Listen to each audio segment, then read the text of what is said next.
PIA کی جس پرواز سے لیزا مارٹن پاکستان کی طرف جا رہی تھی، یوں دکھائی دیتا تھا کہ اس کا سارا عملہ اسی کی خدمت کی تنخواہ لے رہا ہے۔ نیو یارک سے فرینکفرٹ تک ایگزیکٹو کلاس کی تینوں ایئر ہوسٹسز اس سے چپکی رہی تھیں۔ انہوں نے لیزا مارٹن کی یوں پذیرائی کی تھی جیسے اس کا تعلق صدر امریکہ کے پرسنل سٹاف سے ہو۔ لیزا مارٹن کی خدمت میں سرگرم ان فضائی میزبانوں کو دیکھ کر کوئی اندھا بھی یہ بات حلفاً کہہ سکتا تھا کہ PIA کی خدمت کی روایت دنیا بھر کی ایئر لائنوں سے زیادہ مضبوط ہے۔ انہوں نے گرم ٹھنڈے مشروبات اور انواع و اقسام کے کھانوں سے لے کر لیزا مارٹن کے گرم اور ٹھنڈے تولیے سے ہاتھ دھلوانے تک اس انداز سے اس کی عزت افزائی کی تھی جیسے مغلیہ دور کی کنیزیں اپنے بادشاہوں کی داشتاؤں کی کیا کرتی تھی۔ لیزا مارٹن نے زندگی میں کبھی ایسی پذیرائی کا تصور نہیں کیا تھا۔ اس کی ساری جھجک ختم ہو گئی تھی اور اسے یوں لگتا تھا جیسے پاکستان میں اس کے لیے سرخ قالین بچھ گئے ہوں گے اور وہ آسانی سے پیرزادہ سے انٹرویو کا مارکا سر کر کے کوئی بڑا بریک تھرو کرنے میں ضرور کامیاب ہو جائے گی۔ اس نے کرنا بھی کیا تھا؟ پیرزادہ کو اپنے ناز و انداز اور چرب زبانی سے امریکہ کے خلاف لغویات بکنے پر مائل کرنا اور اسی کے منہ سے دہشت گردوں کے حق میں کلمہ خیر کہلوانا۔ یہ بھی بھلا کوئی کام ہے، اس نے بڑی نخوت سے زیر لب مسکراتے ہوئے خود سے کہا تھا۔ فرینکفرٹ کے بعد ان کی اگلی منزل اسلام آباد تھی۔ فرینکفرٹ سے اس کے ساتھ والی خالی سیٹ پر کوئی بڑا پاکستانی سرکاری افسر سوار ہوا تھا۔ شاید وہ یہاں کسی اہم سرکاری مشن پر آیا اور اب وطن واپس جا رہا تھا۔ ابتدائی تعارف پر لیزا مارٹن کی امریکی شہریت کے انکشاف نے افسر اعلیٰ کے ذہنی اور جسمانی کیفیت ہی بدل کر رکھ دی تھی۔ یوں دکھائی دے رہا تھا جیسے وہ سب کچھ بھول بھلا کر صرف لیزا مارٹن کی پاکستان میں خدمت کا کوئی بہانہ تلاش کرنے کے مشن پر ہی جہاں آیا تھا۔ اس نے لیزا مارٹن کے سامنے اپنی افسری اور اثر و رسوخ کی ایسی داستانیں بیان کی کہ جنہیں سن کر لیزا مارٹن کو وہ CIA کی ڈائریکٹر سے بھی زیادہ اہم شخصیت محسوس ہونے لگا۔ کوئی بھی خدمت میرے لائق ہو، نو پرابلم۔ کسی سرکاری ڈاکیومنٹ کی ضرورت پڑے، بندہ حاضر ہے۔ افغان ڈائریکٹوریٹ میرے ماتحت ہے، کسی کی ضرورت نہیں کہ میرا کوئی حکم ٹال سکے۔ مجھے بہت خوشی ہوگی کہ آپ کی کوئی خدمت کر کے، گاڑی، بنگلہ، ڈرائیور، کچھ بھی، جیسا آپ فرمائیں، سب حاضر ہے۔ اسلام آباد لینڈنگ سے پہلے اس نے اپنی ٹپکتی رال کو بمشکل کنٹرول کرتے ہوئے لیزا مارٹن کو اس عاجزی سے اپنی خدمات کی پیشکش کی تھی کہ لیزا مارٹن گڑبڑا کر رہ گئی تھی۔ بے اختیار اس کا ہاتھ اپنے گریبان پر گیا اور نامحسوس انداز میں اس نے اپنی گرم بنیان کو گردن تک کھینچ لیا۔ اپنے وزٹنگ کارڈ پر 2-3 خصوصی موبائل نمبر کا اندراج کرنے کے بعد اس نے اپنا کارڈ لیزا کے پرس کی اگلی جیب میں زبردستی ڈال دیا۔ وہ تو لیزا کو اپنا موبائل بھی دینے پر تلا ہوا تھا تاکہ رابطے میں کوئی پرابلم نہ رہے، لیکن لیزا مارٹن کے لیے یہ ممکن نہ تھا۔ اسے سختی سے ہدایت کی گئی تھی کہ اس نوعیت کی کوئی پیشکش قبول نہ کرے۔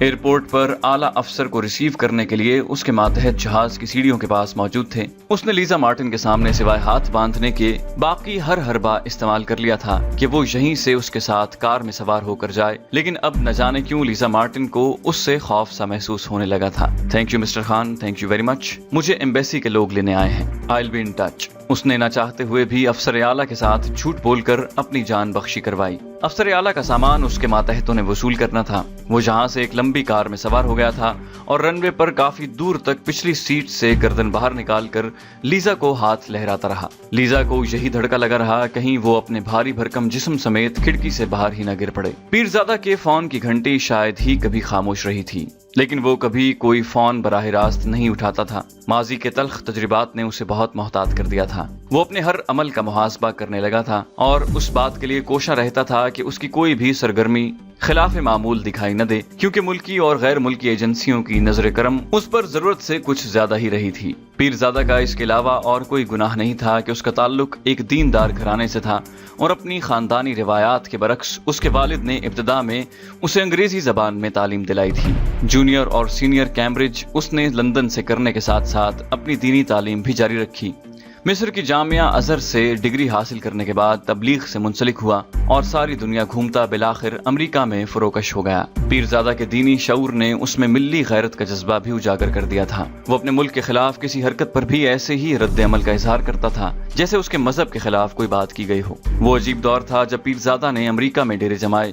ایک طرف تو اس کے ہاتھ پر بیعت کر کے مسلمان ہونے والے امریکیوں کی تعداد میں روز بروز اضافہ ہو رہا تھا اور دوسری طرف اس کے کشف و کرامات کی دھوم پڑی تھی۔ عملیات کے ذریعے بیماریوں کا علاج اسے وراثت میں ملا تھا۔ اس نے اپنی خاندانی روایت کے مطابق چلہ کشی کر کے قرآنی علوم کے ذریعے جسمانی اور نفسیاتی عوارض کا علاج کرنا شروع کیا اور اپنے اخلاص کی وجہ سے اس میں شہرت حاصل کرتا گیا۔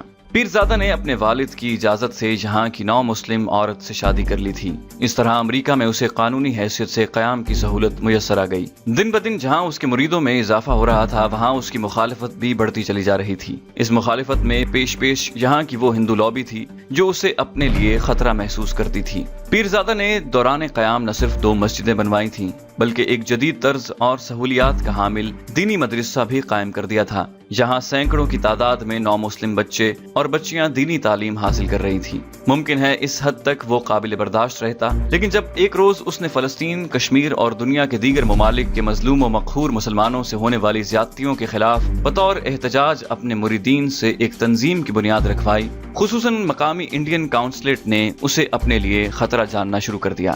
امریکہ کی اس ریاست میں بھارتی امریکیوں نے مضبوطی سے اپنے پاؤں جما رکھے تھے۔ مقامی کانگریس مین اور سینیٹرز سے ان کے روابط بڑے مضبوط تھے، جن پر پیرزادہ نے نقب لگائی تھی، اور پہلی مرتبہ اس کی کوششوں سے مقامی سینٹرز کی طرف سے مقبوضہ کشمیر میں ہونے والے بھارتی مظالم کے خلاف ایک قرارداد مذمت امریکی سینٹ میں پیش کی گئی تو انڈین کونسلیٹ کا ماتھا ٹھنکا۔